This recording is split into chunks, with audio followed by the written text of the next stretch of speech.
애청자 여러분 안녕하십니까. 며칠째 폭염이 계속되고 있습니다. 100도를 넘나드는 이번 폭염은 주말까지 계속된다고 합니다. 특히 폭염에 취약한 어린 아이들과 어르신들은 건강에 유의하셔야겠습니다. 오늘 주요 뉴스 헬라인 먼저 전해드립니다. 서울과 경기 등 한국 중부지방에 115년 만에 기록적인 폭우가 쏟아져 큰 피해가 발생하고 있습니다. 서울 한복판 강남대로가 물바다가 돼 수백여 대의 차들이 물에 잠겼고 최소 15명이 숨지거나 실종됐으며 2,600여 채의 집과 상가가 물에 잠겼습니다. LA시의회가 오늘 학교 앞 500피트 노숙금지 조례안을 마침내 최종 통과시켰습니다. 시민단체들의 강력한 반대 속에서 조례안이 확정됐습니다. 한인타운에 거주하는 것으로 보이는 한인 할머니가 길을 잃고 해마다 경찰이 발견해 현재 보호 중입니다. 예청자 여러분의 도움이 필요합니다. 몬트레이 파크 경찰국 소속 한 경관이 총에 맞아 숨진 채 발견돼 경찰에 비상이 걸렸습니다. 어제 긴급 속보를 전해드렸죠. 트럼프 전 대통령이 FBI의 급습을 받고 자택을 압수수색당하는 수모를 당했습니다. 트럼프 전 대통령에 대한 여러 건의 수사가 현재 진행 중이어서 트럼프 전 대통령의 정치 생명에도 큰 영향을 줄 것으로 보입니다. 한 보수단체가 2024년 대선에서 트럼프 전 대통령과 뉴섬 캘리포니아 주지사가 맞붙게 될 것이라는 여론조사 결과를 공개했습니다. 이상은 오늘 전해드릴 주요 뉴스 헬라인입니다. 8월 9일 화요일 캐피털 뉴스 지금부터 시작합니다. 여러분, Let's go.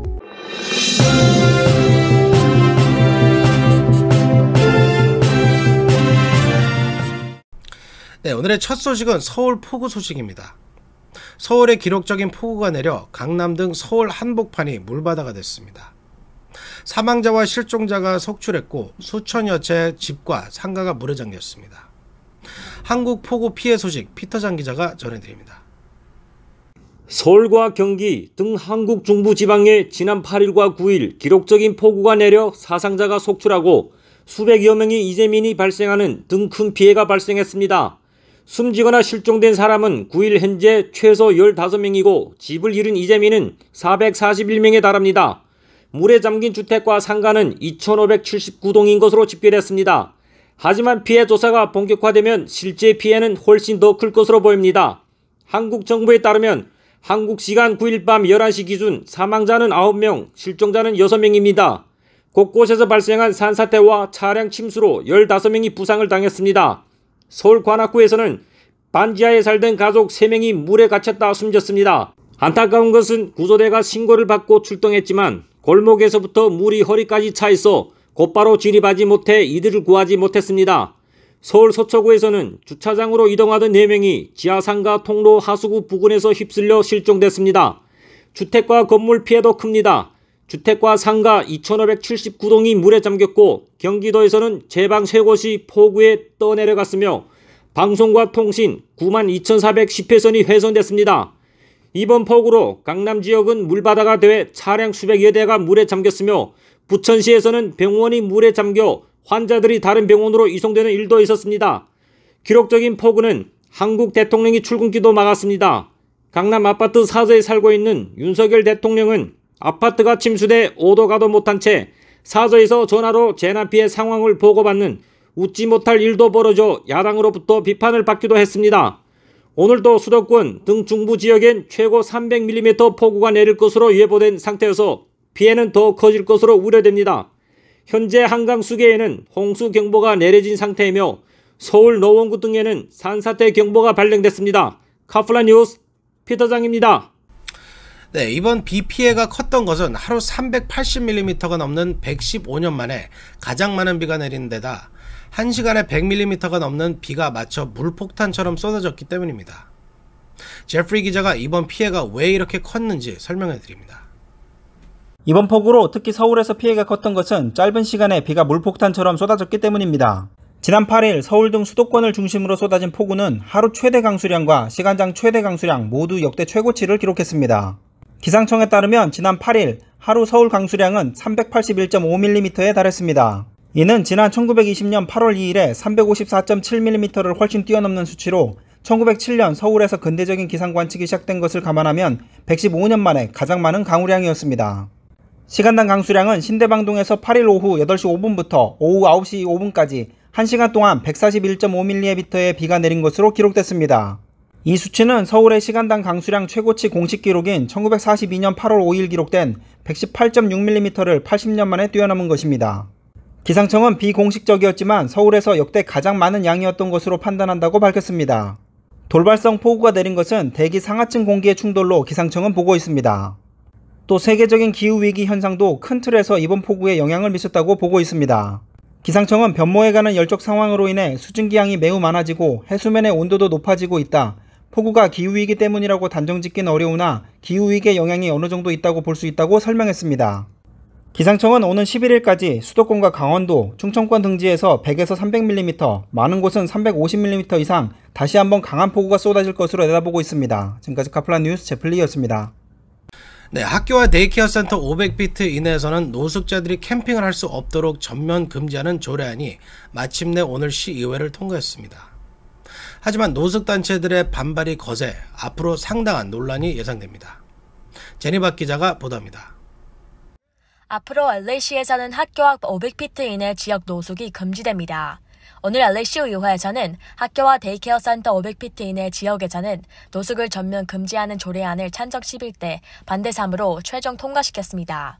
격렬한 논란을 이야기했던 이 조례안이 오늘 시의회에서 최종 가결 처림됨에 따라 걸사리 시장의 서명 절차를 거치면 곧바로 시행에 들어가게 됩니다.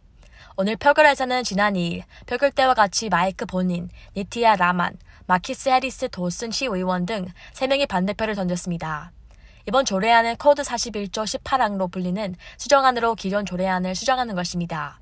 현재 조례는 일부 지역에 앉거나 누워 자거나 통행을 방해하는 행위를 금지하는 것으로 소화된 2피트, 출입구 5피트, 로딩존 10피트 내 노숙 행위를 금지하고 있습니다. 하지만 오늘 통과된 조례는 학교와 데이케어 센터 건물을 중심으로 사방 500피트 이내 지역에서는 노숙을 전면 금지하는 것입니다. 보다 강력한 노숙 금지 조례안이 통과됨에 따라 앞으로 LA시 전역 학교 인근 지역에서는 더 이상 홈리스들이 텐트를 치거나 노숙을 할 수 없습니다. 조례가 발효되면 경찰이 단속에 나서면 위반자에게는 벌금이 부과되고 경범죄 처벌이 가능합니다. 오늘도 시의회에서는 지난 2일에 이어 조례안에 반대한 시민단체 회원들이 몰려와 격력하게 항의했지만 표결 처리를 막지는 못했습니다. 카플란 뉴스 제니박이었습니다. 네, 길을 잃고 헤매던 한인 할머니를 경찰이 지금 보호 중입니다. 지금 화면에 보이는 사진을 잘 보시고 이 할머니의 지인이나 가족을 아시는 분들은 LA 경찰이나 한인회로 연락해 주시기 바랍니다. 경찰은 지난 7일 사우스 LA 버몬트 비스타 지역에서 혼자 걷고 있는 한인 할머니를 발견하고 보호하고 있다며 할머니의 사진을 공개했습니다. 이 할머니는 치매를 앓고 있어 자신의 살던 곳 주소를 기억하지 못하고 있습니다.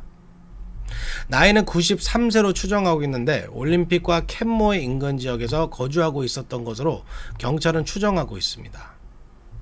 이 할머니는 녹색과 파란색 줄무늬 긴 소매 셔츠 위에 베이지색 조끼를 입었었고 파란색 바지와 빨간 샌들을 신고 있습니다.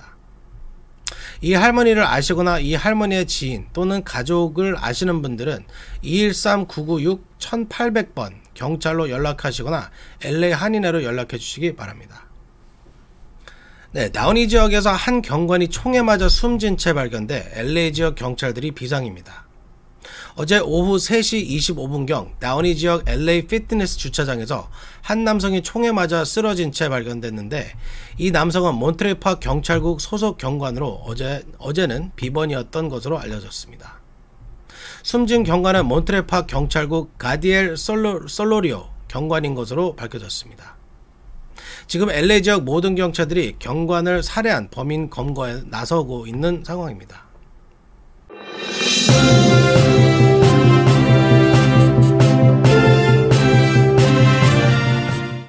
네, 어제 뉴스 마지막에 긴급 속보로 트럼프 전 대통령 자택을 FBI가 급습했다는 소식 전해드렸습니다. 전직 대통령이 자택 수색을 당하는 것은 유례가 없는 사상 초유의 사건이어서 트럼프 전 대통령에게는 상당한 굴욕이자 수모입니다. 트럼프 전 대통령이 격분하고 있지만 트럼프 전 대통령에 대한 여러 건의 수사가 진행 중이어서 이제 시작에 불과하다는 지적도 있습니다. 피터장 기자가 보도합니다. 트럼프 전 대통령이 전직 대통령으로서 전례가 없는 초유의 자택 압수수색이라는 수모를 당했습니다. FBI가 어제 백악관 기밀문서 불법 반출 혐의 등으로 플로리다의 마르라고 리조트의 자택에 대한 압수수색을 전격적으로 단행했습니다. 트럼프 전 대통령은 사법 체계를 무기로 활용하는 직권남용이라고 반발했지만 FBI가 압수수색이라는 강제수단까지 동원한 것은 예사롭지 않은 신호라는 평가입니다. 앞서 국립문서보관소는 트럼프 전 대통령이 재임 시절 기록물을 상습적으로 훼손하는 등 대통령 기록물법을 위반한 의혹을 제기하며 법무부에 수사를 의뢰했었습니다. 오는 2024년 대선 재출마가 유력시되고 있는 트럼프 전 대통령으로선 수사나 재판 결과에 따라 정치 생명에도 상당한 영향을 받을 수밖에 없는 상황입니다. 이번 FBI 자택급습에 트럼프는 격노하며 좌파 민주당의 음모라고 주장하고 있지만 기밀문서 유출뿐만 아니라 트럼프 전 대통령을 둘러싼 수사가 한두 건이 아니어서 이제 시작에 불과하다는 지적도 있습니다. 작년 1월 6일 연방의사당 폭동을 선동한 혐의 수사가 진행 중이며 2020년 대선 패배에 불복한 뒤 가짜 선거인단을 만들어 바이든 대통령의 당선 인증을 방해하려 한 혐의 역시 현재 수사 대상에 올라 있습니다. 연방 차원이 아닌 뉴욕주 검찰의 수사도 있습니다. 가족 기업인 트럼프 그룹의 자산 가치를 조작해 대출이나 세금 납부 과정에 이익을 얻었다는 혐의가 수사가 진행 중입니다. 트럼프 전 대통령의 납세 문제도 불씨입니다. 하원에서 이를 조사 중이지만 트럼프가 자료를 제출하지 않아 소송이 진행 중입니다. 폴리티코는 트럼프 전 대통령이 법적 사건과 골칫거리에 휘말려 있다면서 트럼프가 상황 타개를 위해 대선 재출마 결정을 앞당길 수도 있다고 전망했습니다. 지금까지 카플라 뉴스 피터장입니다. 네, 오는 2024년 대통령 선거에서 트럼프 전 대통령과 게빈 뉴섬 캘리포니아 주지사가 맞붙게 될 것이라는 여론조사 결과가 나와 관심을 모으고 있습니다. 제프리 기자가 보도합니다. 오는 2024년 대통령 선거는 트럼프 전 대통령과 게빈 뉴섬 캘리포니아 주지사의 대결이 될 것이라는 전망이 나와 관심이 쏠리고 있습니다. 공화당 성향의 보수단체인 보수정치행동위원회 CPAC는 지난 주말 달라스에서 실시한 스트로우 설문조사 결과 오는 2024년 대통령 선거에서 게빈 뉴섬 캘리포니아 주지사가 민주당 후보로 선출될 가능성이 가장 큰 것으로 나타났다고 밝혔습니다. 또 공화당에서는 트럼프 전 대통령이 압도적인 차이로 공화당 대선 후보가 될 것으로 관측됐습니다. CPAC는 바이든 대통령의 나이, 정치적 사고, 경기 침체에 대한 대처 및 40% 미만 지지율로 차기 대선 출마가 어려울 것으로 보고 있습니다. 반면 뉴섬 주지사는 민주당 내에서 국가적 영향력이 상당한 몇 안 되는 젊은 인사인데다가 팬데믹 기간 전국적인 지명도가 올라가 가장 유력한 민주당 후보로 꼽았습니다. CPAC의 이번 설문조사에서 뉴섬 주지사는 민주당 후보군 중 37%의 지지로 1위 주자로 올라섰습니다. 지난 7월 말 있었던 TPUSA 여론조사에서도 미국 유권자의 30% 이상이 뉴섬이 후보로 지명될 것으로 예상했었습니다.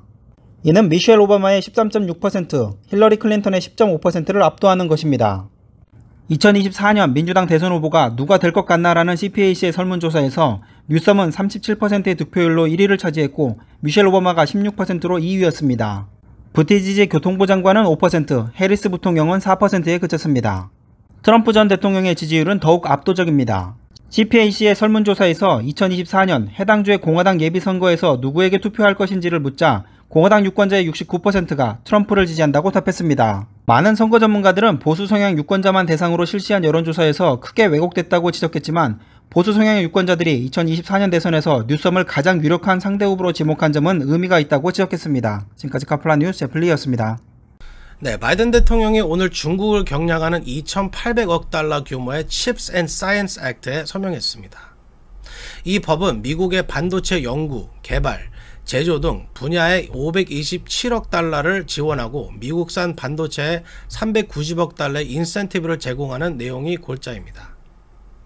바이든 대통령은 미국 국민이 자랑스러워할 만한 법이라며 중국 공산당이 이 법안을 저지하기 위해 적극적으로 로비를 벌인 것을 놀랍지 않다.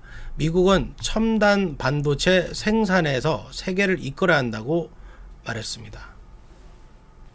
네, LA 지역의 연일 폭염이 계속되고 있습니다. 보건당국과 기상청이 폭염주의보를 내렸습니다. 날씨 소식 제니박 기자가 보도합니다. LA 지역이 연일 100도를 넘다는 뜨거운 날씨가 이어지고 있습니다. 폭염이 이어지고 카운티 보건국은 폭염주의보를 내리고 주민들의 어린이와 노약자들의 온열 관련 질환에 걸리지 않도록 주의를 당부했습니다. 국립기상청도 산타클라리타, 산타모니카 산간 지내, 샌프란난도 밸리와 센트 게브리엘 밸리 등의 지역 기온이 95도에서 최고 105도까지 치솟을 것으로 예보하고 폭염주의보를 발동했습니다. 마운트 윌슨, 버뱅크, 노스리지, 유니버설 시티, 우드랜드 힐스, 이스트 LA, 엘몬테, 패서디나, 포모나, 샌 가브리엘 등 산간 지역과 인랜드 지역에서는 더위가 극심할 것으로 보입니다. 특히 밸리 지역은 오늘부터 12일까지 낮 최고 기온이 100도를 넘는 폭염이 예상됩니다. 하니타운과 다운타운 지역은 낮 최고 기온은 90도 안팎에 머물 것으로 보입니다. 이번 폭염은 주말까지 이어질 전망입니다.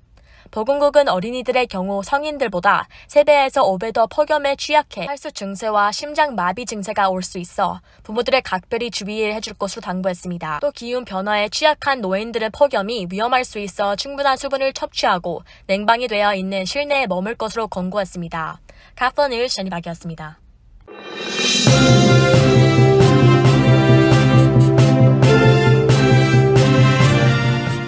네, 오늘 준비한 소식은 여기까지입니다. 뉴스 마치기 전에 일주일 앞으로 다가온 77주년 광복절 기념 행사 일정을 알려드립니다. 코로나 팬데믹으로 2년간 대면 행사를 갖지 못했던 광복절 기념식이 올해는 2년 만에 대면 행사로 열립니다. 오는 15일 월요일 오전 11시 LA 한국교역원에서 열립니다. 77주년이 되는 이번 광복절 경축식은 한미무용연합회 창작 무용과 뮤지컬 도산 공연이 예정되어 있고 한인 커뮤니티의 많은 인사들이 참석해 성대하게 열리게 됩니다. 여유가 있으신 분들은 이날 경축 행사에 많은 참석해 주시기 바랍니다. 8월 9일 화요일 캐프뉴스 마치겠습니다. 감사합니다.